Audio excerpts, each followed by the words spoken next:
चांगले आणि वाईट दोन्ही अनुभव हम्म. येत असतात. तुझ्या कशा पद्धतीचे अनुभव राहिले इतक्या वर्षांच्या या सगळ्या प्रवासामध्ये? प्रेरणा मला ना वैयक्तिक नाही आले, पण मी जेव्हा माझी आई डिरेक्शन मध्ये उतरली ना, हं.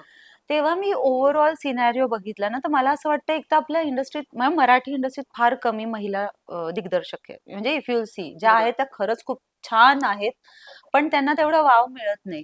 सो मी स्वतः अनुभवलं की एक महिला जेव्हा ट्राय करते ना हं. To be the boss, right. There is resistance why to lie, but then मला वाटतं जेव्हा ती ते करते म्हणजेच तिला फरक नाही पडत की मला रेझिस्टन्स आहे की नाही, त्यामुळे हं. ते निभावून जातं.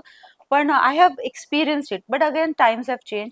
बट देन अगेन मी हं. जेव्हा सुरू केलं ना, आता तर नाही, touchwood I am very blessed with good people around me, पण आपण म्हणतो ना छोट्या छोट्या गोष्टी असतात, from say legalities of hmm. The procedures आपल्याला जे करायचंय right. To other paper work, मला जाणवलं बिईंग अ वुमन.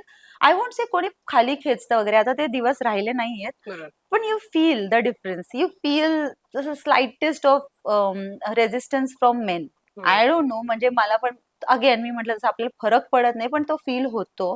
मला फार काही असं त्रास झाला नाहीये, पण yes, it it is the matter आहे की थोडीशी महिला जर तुम्हाला काही सांगते तर कुठेतरी हं. बिगर सिनॅरिओ मध्ये it is not very much काय म्हणतात टेकन प्रॉपरली असं. बरोबर.